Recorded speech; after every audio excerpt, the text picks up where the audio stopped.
Groete in die wonderlike naam van ons Here Jesus Christus. Nou ek is opgewonde vir wat die Here besig is om te doen in hierdie seisoen en hier in Suid-Afrika.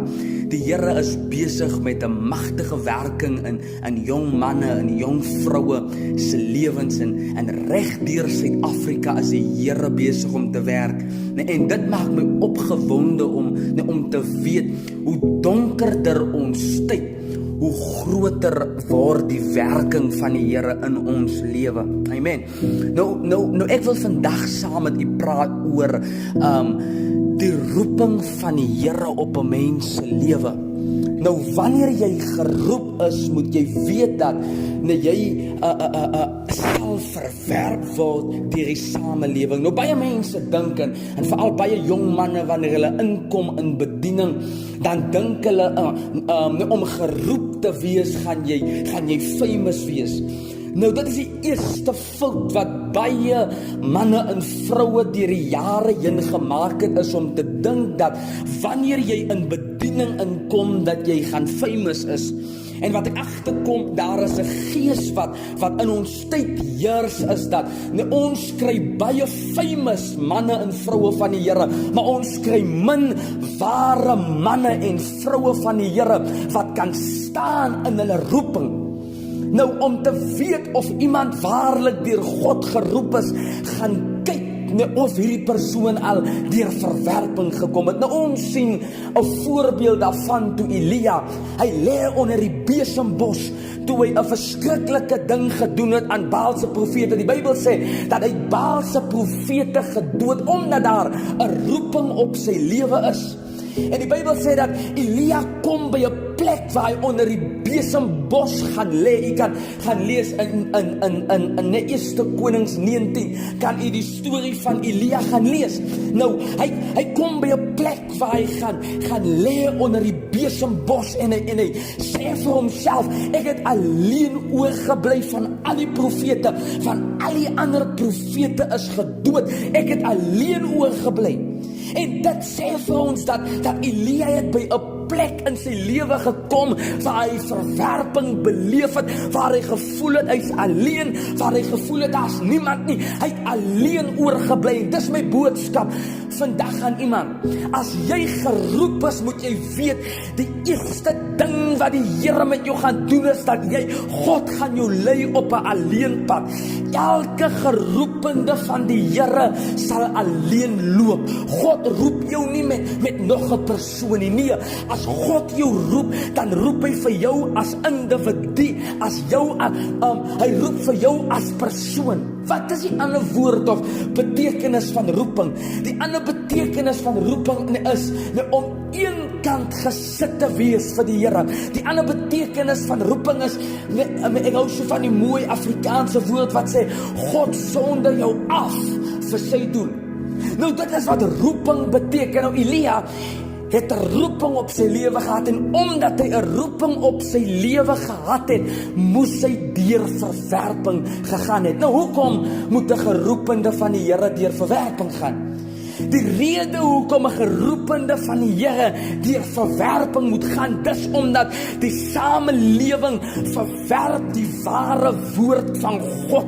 Want ons, die Bybel is duidelik, Paulus skryf en dan sê, in die laaste dae sal mense, sal gemeente, sal gelowiges, hulle sal vir hulle prediker soek, wat hulle self in die gehoor sal streel. Ons leef in 'n tyd waar mense emosioneel opgesweep word.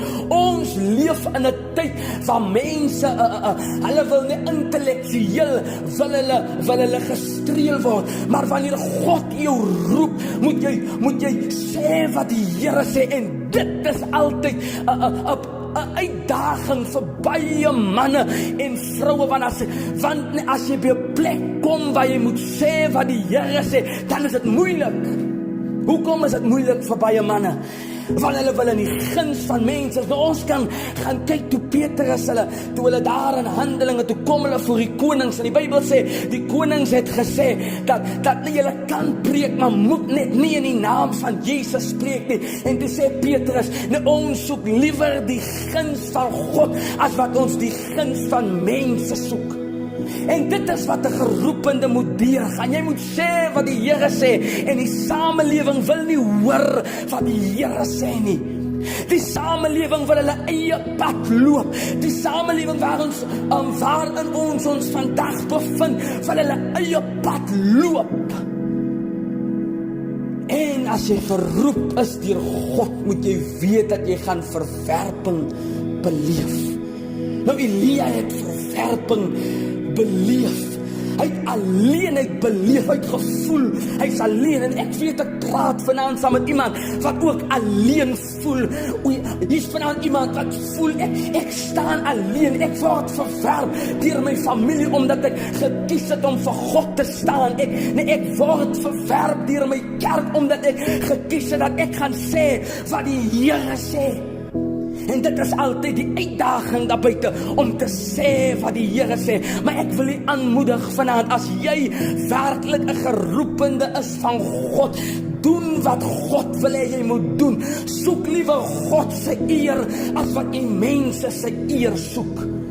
Nou ek kan onthou, 'n tyd terug, het die Here openbaring na my hart toe gebring oor godsdiens, oor die kerk wat vasgevang is in die mag van godsdiens.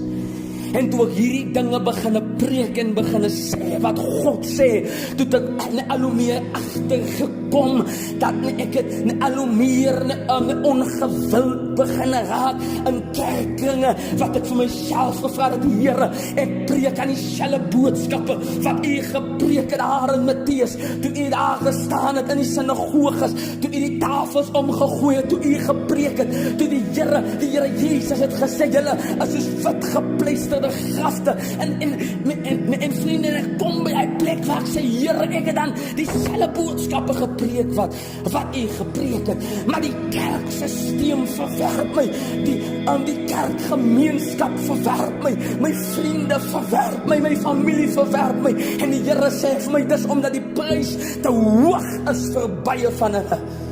Baie wil famous wees, baie kom in my werk om hulle eie agenda aan die gang te hou, met baie kom in bediening, omdat hulle wil geld verdien, en hulle dink dis 'n vinnig 'n ryk skema, maar as God jou geroep het, moet jy weet dat jy gaan verwerp word. As God jou waarlik geroep het, moet jy weet dat jy gaan alleen staan. Sommige kere sal jy nee moet sê, sommige kere gaan dit van jou kos om teen die stroom te swem. Maar ek wil vir jy sê, dis die moeite werd. Dis die moeite werd. En ek weet baie manne en vroue het dit nie gemaak nie. Omdat die verwerping so moeilik was, en omdat dinge vir hulle so moeilik was, het hulle gevoel, nee, hulle gaan maar saam met die stroom swem. En ek wil u bemoedig, liewe vriend, om teen die stroom te swem, want God het jou geroep om teen die stroom te swem. Baie dankie dat u ingeskakel het. En baie dankie dat u saam met my gekuier het. Ek het ons het baie kort gehou. Ons gaan in hierdie week verder met die gedagte verwerping. En ek gaan saam met u deel oor wat die Here in hierdie tyd in my eie lewe gedoen het. Ek gaan so 'n bietjie gesels uit my persoonlike lewe uit. Ek het 9 maande van stilte gehad, wat ek net by die Here se voete kom sit het. En ek gaan vir u deel hoe dat ek deur sekere dinge gegaan het, dat dit vir u tot groot seën kan wees. Maar weet, hierdie 2 dinge moet vanaand vir u uitstaan. As jy waarlik deur God geroep is, gaan jy verwerp word. En as jy waarlik deur God geroep is, moet jy weet dat dit is 'n alleen pad. Daar gaan baie tye kom wat jy alleen gaan voel. Daar gaan baie tye kom wanneer jy gaan voel daar's niemand rondom jou nie. Maar dit is presies waar God wil hê jy moet wees. Baie dankie. Nou ons kuier in hierdie week verder. Die Here seën u.